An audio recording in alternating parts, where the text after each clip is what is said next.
Hmm.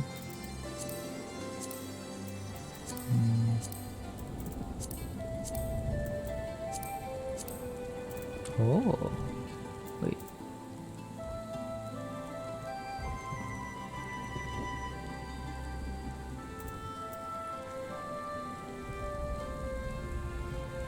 Not bad.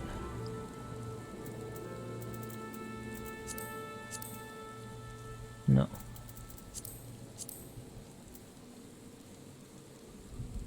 Hmm.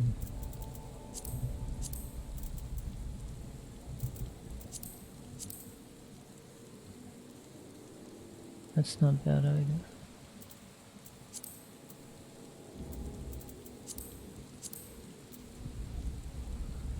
Oh, yeah, that goes there.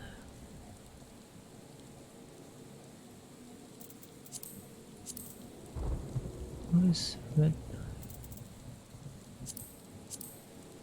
Ah.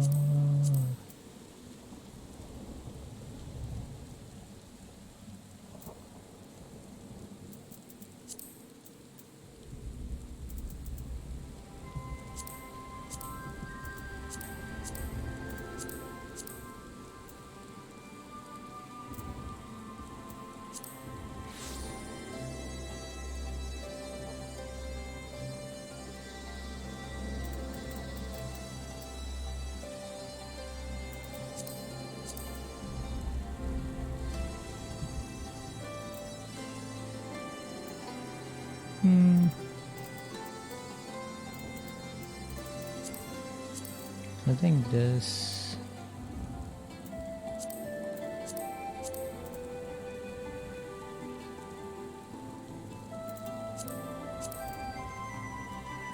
Oh god.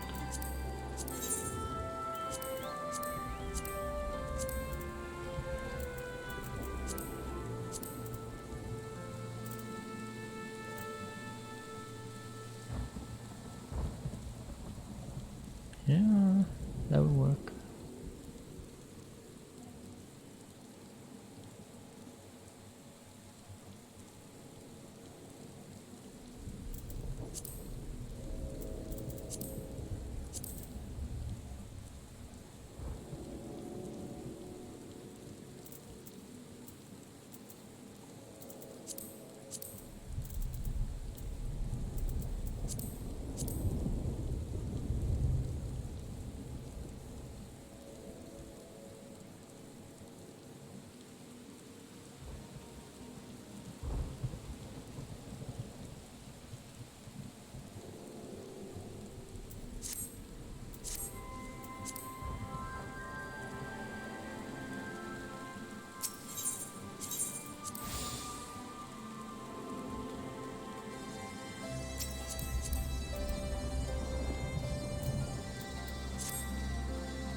Wasn't I at the resistance headquarters? Oh my god.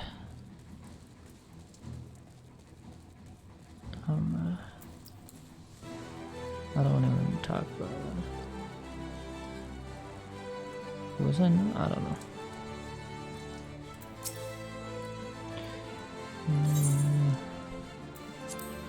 Actually, I'm not gonna do it right now. Shit, I'm not on it. Okay. Let's see what this is.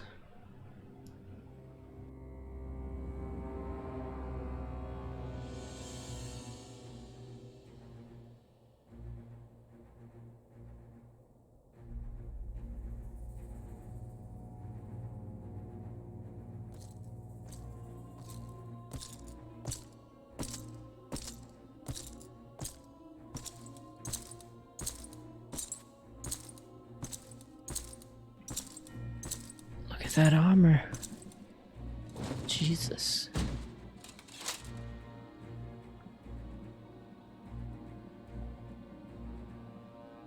esteemed representatives of the Eorzean Alliance. Damn. On behalf of the Garlean Empire, I thank you for inviting me here today. As this parley was convened at your request, I invite you to speak first. Very well, Your Radiance. I, Nanimo Ulnamo, 17th in the line of Ul, should be pleased to oblige you. As recent events in Alamigo and Doma have made plain, the subjugation and exploitation of neighboring nations is not a sustainable policy. Thinking voice actor. Should this day end in Oh, war, I like it. you may very well defeat us. But you will never extinguish the people's desire for freedom. Though it may not be in our lifetime, there will be another revolution, another war, and the cycle will continue. Doma has entered into a concord with the nations of Eorzea, a partnership wherein we recognize one another as equals. Garlemald could be afforded similar treatment. You need only set aside your ambitions and join us in paving a path towards peace.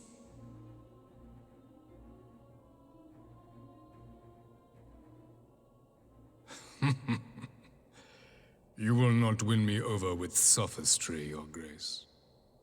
As you know only too well, this alliance lacks the strength to keep the peace within its own borders. Even now, your struggles with the Beastmen continue unabated. Divided, you sow this fertile soil with the seeds of your differences and reap naught but discord and chaos for your trouble. Eorzea must be united under one leader, one purpose. I would offer you both and bring an end to your strife.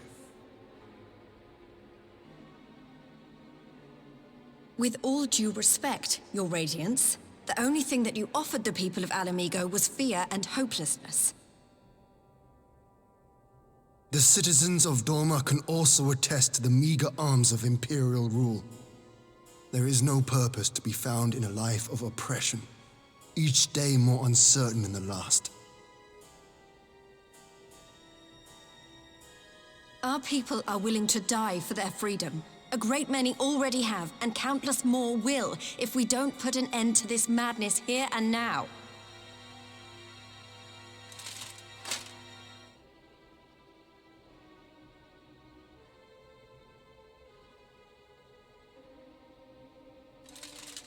We brought order and stability to your lives.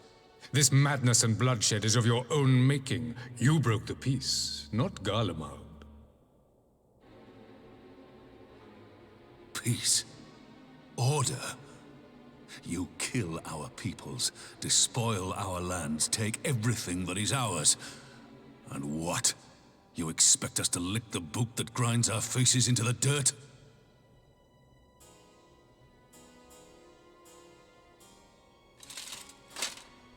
I expect you to weigh the costs.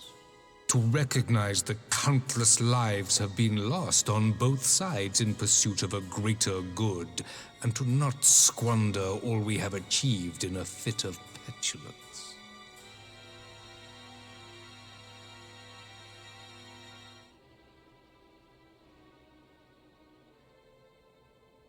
Your Radiance, I fear I can personally attest to the dangers of pursuing one's vision with such righteous fervor. For 1,000 years, the Holy See of Ishgard waged war with dragons.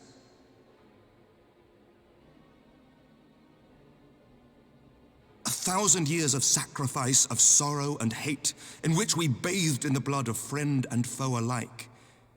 Had it gone on any longer, we may well have drowned. Yet we have chosen to raise ourselves out of this bloody spiral, and have since made peace with our former enemy. So I understand. No doubt the dragons were more receptive to your overtures in the wake of their leader's demise.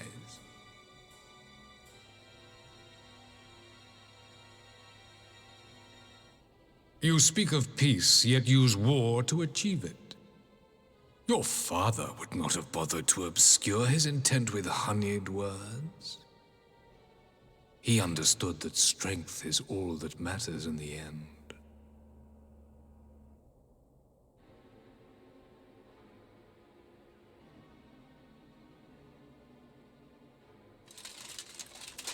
Without his clarity of vision, I can but wonder what will become of Ishgard and her people.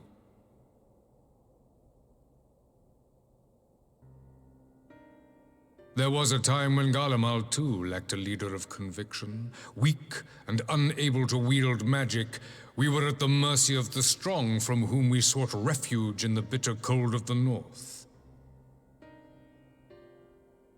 Were it not for the discovery of ceruleum and the subsequent development of magitech, we might never have gained the power to take back that which was rightfully ours.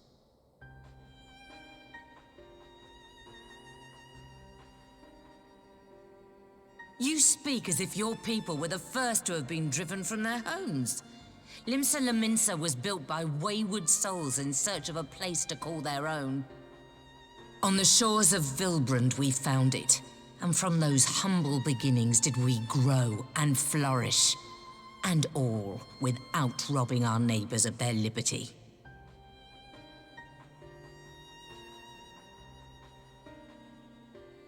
So saith the pirate. Am I to believe that you simply asked the kobolds to yield up their lands and that they were happy to oblige you? That you did not drive them out like rats in the hold of one of the many ships seized by your privateers?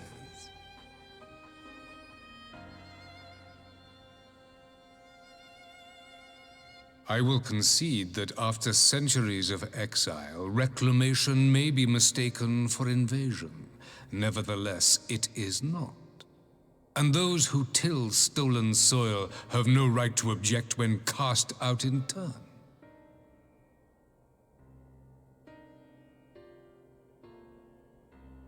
Your uncompromising nature rivals that of the Ixal. They too lament circumstances which they themselves perpetuate. Were they but to embrace peace, we would welcome them with open arms. Indeed, some few have done just that, and now receive of the Twelve's Wood's bounty. Would that your people might learn from their example.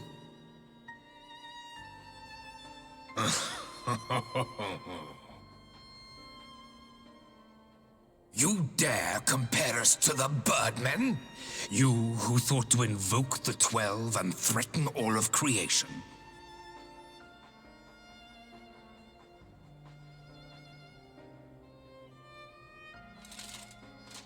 I came here in the hope of finding some speck of common ground, but I see now these discussions will accomplish nothing.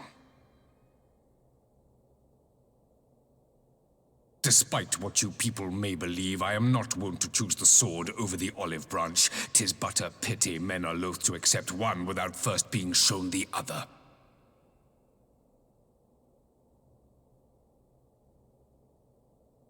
Wait, I beg you. This meeting was supposed to be a chance to find a way forward together, not to bemoan the missteps which brought us here. Please.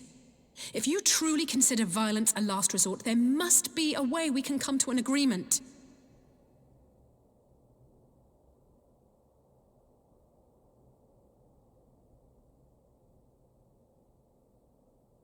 As Mistress Alisaie says, we did not come here to bicker over the past, but to discuss how we might strive towards a brighter future. Emperor Varys, may I suggest a short recess, that all present might compose themselves prior to beginning anew?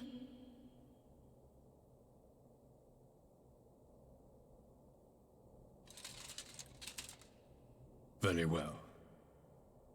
I pray this intermission will suffice to move these talks in a more constructive direction.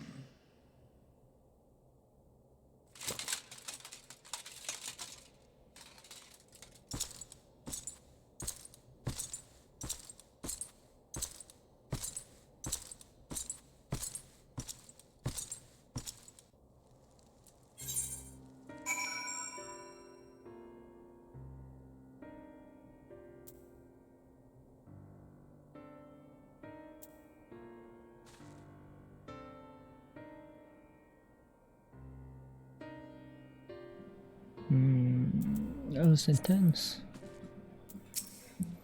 Phew, this was really not my forte.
Spawns never find peace.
Oh God.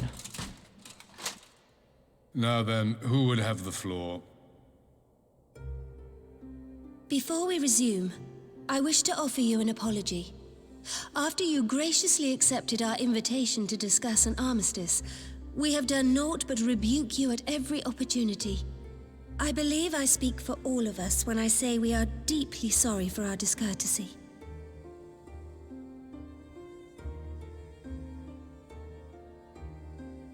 I'll admit your familiarity with our affairs surprised me, and served to remind me how little I know of yours. I think all here can understand the desire to reclaim one's homeland. But why expand further? That is my question.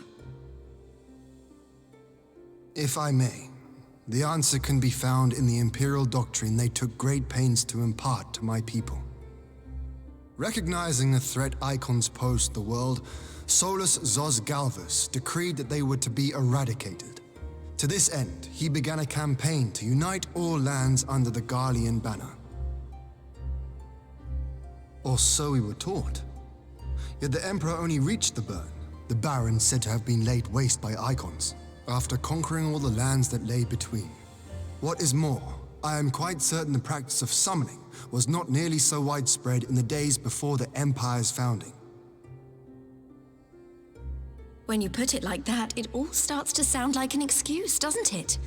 But to distract from what? Why are you really waging this war?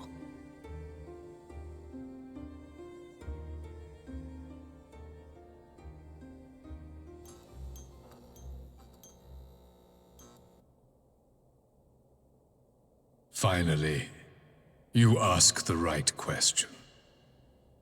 I can but hope you heed mine answer and at last accept the righteousness of our cause.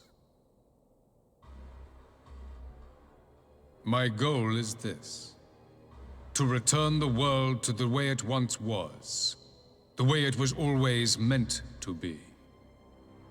In doing so, mankind will be made whole once more.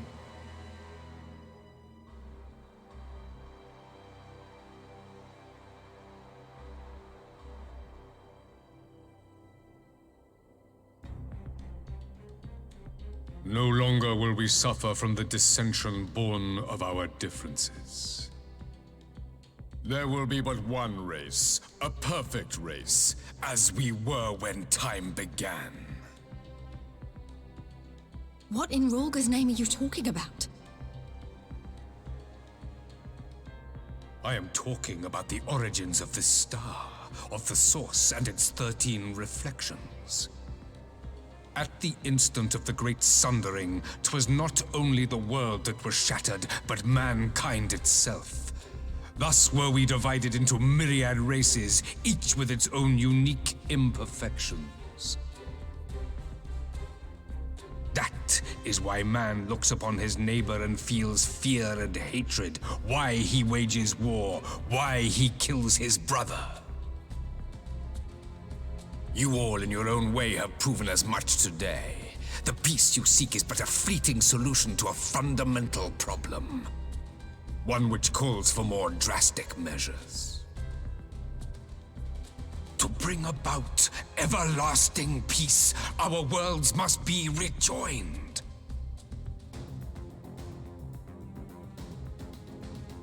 That is the goal the Empire would see realized.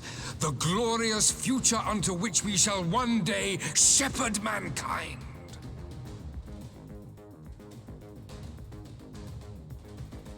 A rejoining of worlds.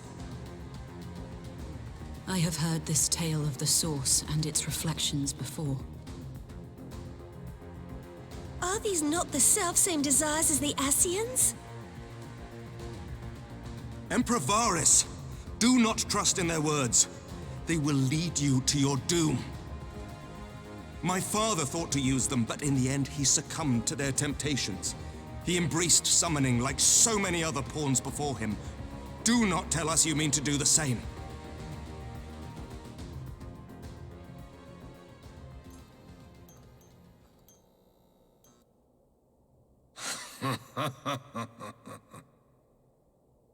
To be a pawn, free from the burden of choice, would be a blessing.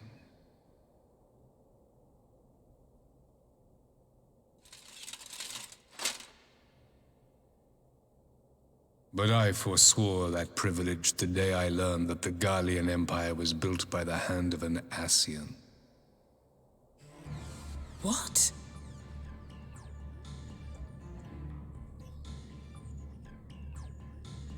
Yes. My grandsire, the former emperor, is of their number. And who better to build an empire capable of bringing about the calamitous change we desire? Would you condemn me for this alliance, for bowing to the will of these shadowy masters, when the prize is true and lasting peace?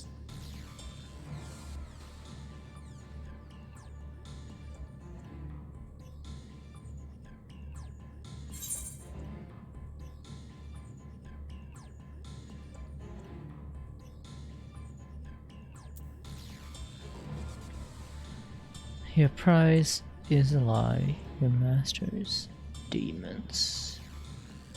I will stop you at the ashes. I wouldn't say, I don't know their goal. I mean, I know their goal, but how true it is, but I will say this.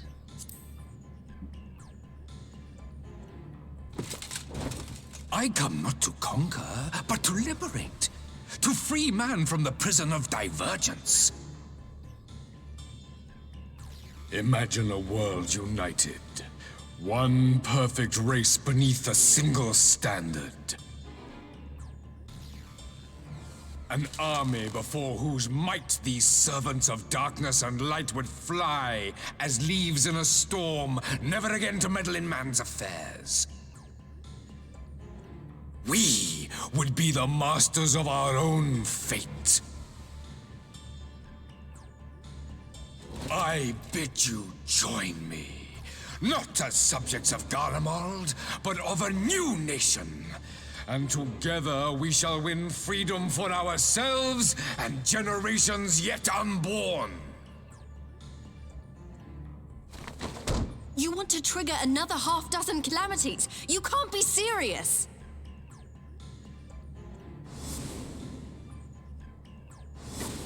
Have you forgotten how many died? There will be no one left! Do you truly imagine we would aid you in your bloodletting? It is unthinkable, unconscionable.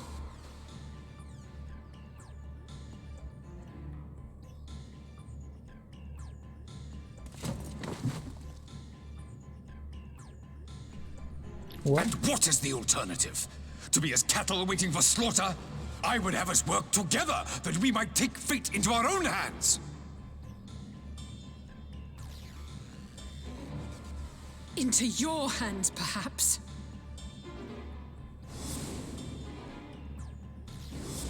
But what of the other worlds, your radiance? With every calamity, you obliterate a star and every soul that dwells on it.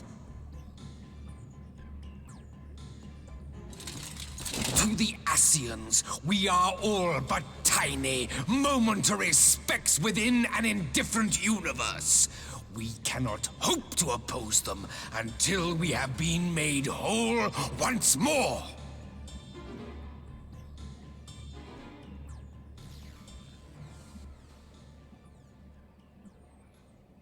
I don't know what Are this these was. truly the words of Garlemald's ruler? The flaws and foibles which you so abhor are what make us who we are. Every nation, even yours, Emperor Varys, is made whole through the combination of these imperfections, the strengths of one compensating for the weaknesses of another. While it is true that man succumbs all too often to anger and avarice, he may yet overcome his baser instincts through the forming of bonds with others, fostering community and cooperation. That the protector of an empire should not only reject these fundamental truths, but seek to change them at so dear a cost to life is indefensible. Such a man is not fit to govern.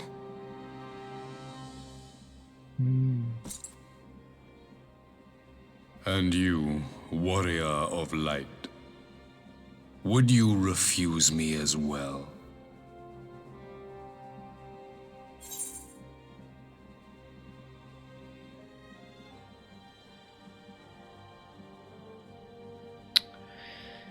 There's always gonna be loss of life.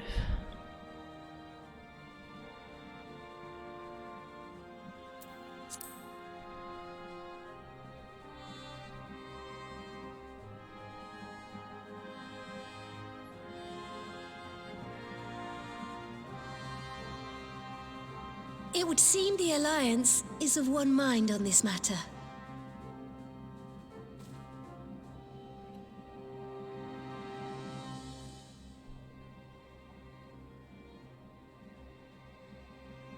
You Eorzeans never cease to disappoint me. Though I suppose I have only myself to blame for expecting more from savages. This discussion is at an end. I bid you make ready for our next meeting. It will not be at the negotiating table.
I'm not sure what I was expecting from our meeting with the Emperor, but it wasn't that. Still, at least we know now what he's really after. Aye, a future built on a mountain of bodies. I too want the Ascians dead, but not at any cost. The last of the reinforcements from Dorma arrived not long ago. I pray it will be enough. Given the Emperor's stated goal, this is a battle we can ill afford to lose.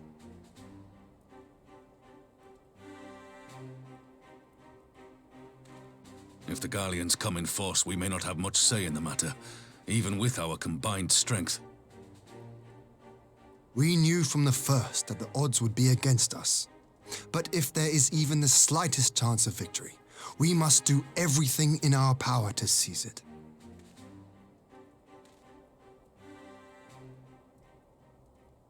We must seize it, full stop.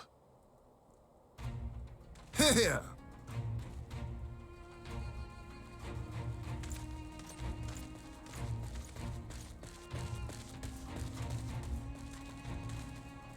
The two of you are to join an irregular unit and support the main host. I won't bother asking if you're minded to fight. After coming this far, how could I not? And for once, there's no one around to countermand me. Not that they would. Not even my brother. But we all know who really make the difference. Ready to frighten some Garleans?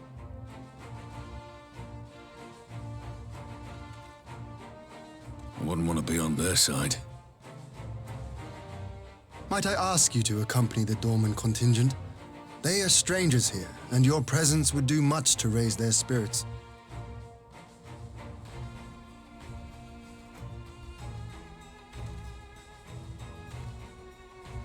We would be honored. When our people stride out with you in their midst, I dare say the Eorzeans will feel an ilm taller themselves. High spirits have a way of spreading. What I wouldn't give to join you. But my duties as field commander will not allow it. I'll leave the front lines in your capable hands.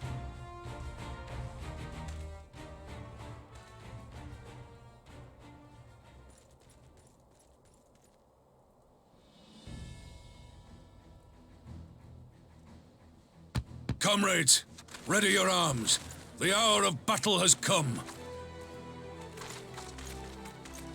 May the crystal guide us to victory!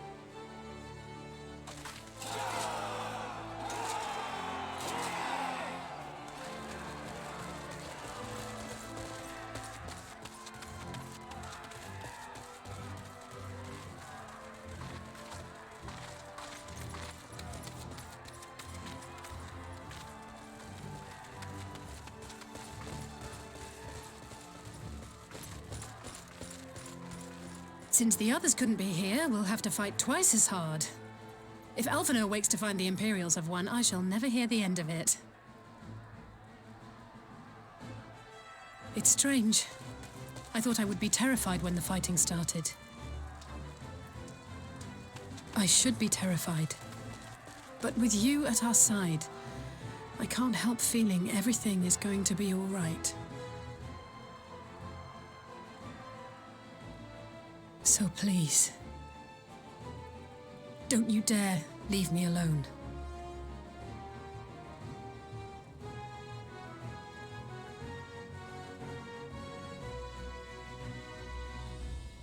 No matter what happens, we have to survive together.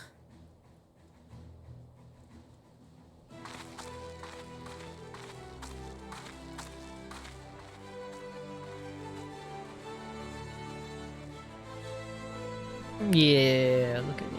Let's go.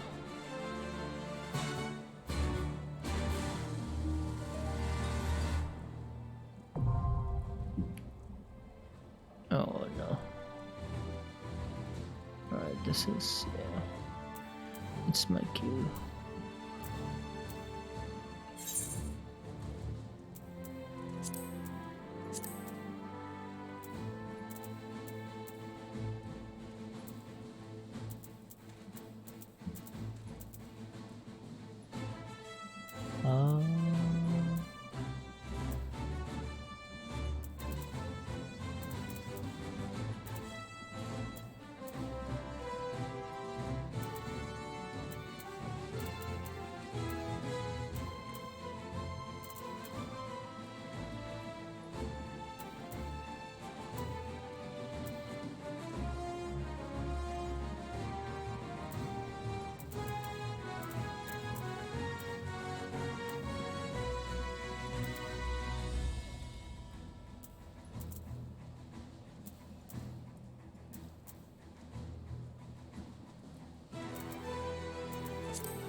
Alright, I'm gonna leave it at that. Thank you everybody for coming. Thank you Darkstar.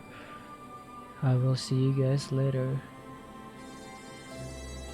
Have a good night. Peace.